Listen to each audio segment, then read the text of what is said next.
Polyfiber is floating everywhere. हर जगह तैर रहा है। ये हवा में है, ये मिट्टी में है, ये पानी में है। कुछ शोधकर्ताओं ने पाया है कि ये प्लेसेंटा में यानी पॉलीफाइबर गर्भनाल में है। वो कह रहे हैं कि लगभग हर इंसान के अंदर इतना प्लास्टिक मौजूद है कि उससे एक क्रेडिट कार्ड बनाया जा सकता है। आज बच्चे जिन ढेर सारी समस्याओं का सामना कर रहे हैं, छोटे बच्चों को थायराइड की समस्या हो रही है, वो मोटे तौर पर आग न पकड़ने वाले केमिकल से जुड़ी हुई हैं, जिन्हें वो कपड़ों पर इस्तेमाल कर रहे हैं।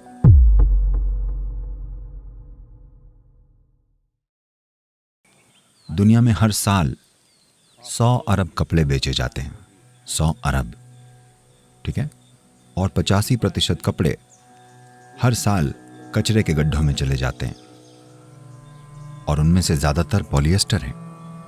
प्रदूषण का सबसे खतरनाक प्रकार ये पॉलीफाइबर इज फ्लोटिंग एवरीवेयर। हर जगह तैर रहा है। ये हवा में है, ये मिट्टी में है, ये पानी में है। कुछ शोधकर्ताओं ने पाया है कि ये प्लेसेंटा में यानी पॉलीफाइबर गर्भनाल में है, यानी आपकी मां के गर्भ में ही ये आपको पकड़ लेता है।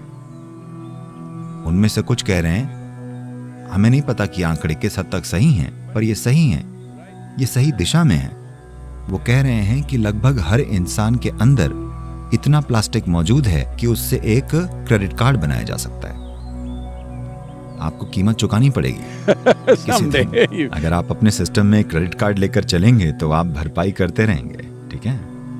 तो इतना सारा प्लास्टिक हर जगह मौजूद है, लेकिन हर कोई उस बेचारे प्लास्टिक बैग पर ही निशाना साध रहा है। मैं ये नहीं कह रहा हूं कि आप उस पर निशाना मत साधिए, लेकिन ऐसा करना फैशनेबल हो गया है। यही समस्या है, क्योंकि बेचारा प्लास्टिक बैग जो सड़क पर तैर रहा है, कोई भिखारी, कोई कचरा बीनने वाला उसे उठा लेता है। और भारत में ये रिसाइकलिंग दरअसल बड़ी अच्छी रफ्तार से होती है। ये आपकी स्थायी समाधानों की चेतना की वजह से नहीं है, बल्कि गरीबी की वजह से है। वह उसे उठा रहे हैं। भारत में लगभग 90% प्लास्टिक की बोतलें रिसाइकल हो जाती हैं। ये इस तरह का अकेला देश है। ऐसा इसलिए नहीं है कि हम पर्यावरण को लेकर बहुत जागरूक हैं, बल्कि इसलिए क्योंकि लोग बहुत गरीब हैं, वह उसे उठा रहे हैं। खैर, किसी न किसी तरीके से यह हो रहा है।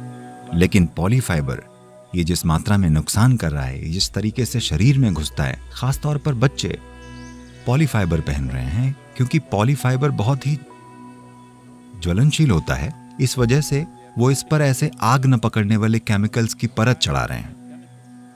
इन रसायनों को कैंसर पैदा करने वाला पाया गया है। आज बच्चे जिन ढेर सारी समस्याओं का सामना कर रहे हैं, छोटे बच्चों को थायराइड की समस्या हो रही है, वो मोटे तौर पर आग न पकड़ने वाले केमिकल से जुड़ी हुई हैं, जिन्हें वो कपड़ों पर इस्तेमाल कर रहे हैं। और ऑटिज्म भी, तमाम चीजें इससे जुड़ी हुई हैं। आपको इससे कितनी समस्याएं हो रही हैं आपको पता भी नहीं है, लेकिन ये तय है कि कई सारी बीमारियां आपकी ओर बढ़ रही हैं। जब तक एक बच्चा 15-16 साल का नहीं हो जाता, उसे कभी भी पॉलीफाइबर का कुछ भी नहीं पहनना चाहिए। They must wear organic clothing. उन्हें ऑर्गेनिक कपड़े ही पहनने चाहिए। ऐसा नहीं है कि बड़े पहन सकते हैं, पर कम से कम 17-18 साल की उम्र में उन चीजों को लेकर आप में थोड़ा प्रतिरोध आ जाता है। पर तब तक ये बहुत जरूरी है कि आप ऑर्गेनिक रेशा पहने। पर अब समस्या यह है कि आपके पास कितने सारे कपड़े हैं और आप उतने सारे सूती या रेशम के कपड़े नहीं खरीद सकते, तो आप पॉलीफाइबर खरीद लेते हैं, ठीक है? ये ज्यादा सस्ता है, तो ज्यादातर लोग इसे ही। देखिए, सूती कपड़ों और दूसरी चीजों को भी सस्ता बनाया जा सकता है अगर हम मात्रा बढ़ा दें। फिलहाल लोग किसी दुकान में जाकर शॉप एंड बाय 10 नायलॉन के कपड़े खरीद लेना चाहते हैं, क्योंकि अगर वो शॉपिंग गए तो कोई भी एक कपड़ा नहीं खरीद रहा, वो 2 दर्जन खरीदते हैं।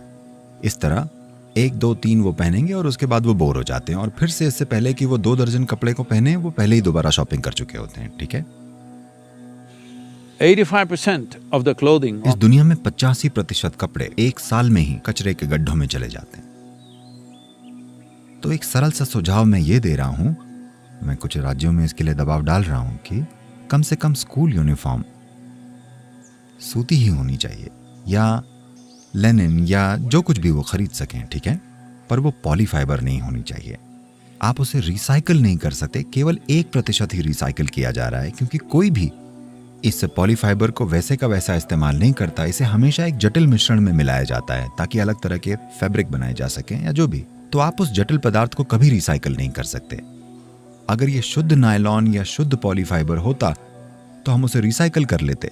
आप इसे रिसाइकल नहीं कर सकते क्योंकि इसे दूसरी अलग अलग चीजों के साथ मिलाया जाता है, इसलिए रिसाइकलिंग संभव नहीं है। आप जितने पॉलीफाइबर का कपड़ों के रूप में इस्तेमाल कर रहे हैं उसका केवल 1% रिसाइकल किया जा रहा है, बाकी सब प्रकृति में जा रहा है। और ये कई अलग अलग तरीकों से हमारे पास घूम के आ रहा है। आपके दिल में एक क्रेडिट कार्ड है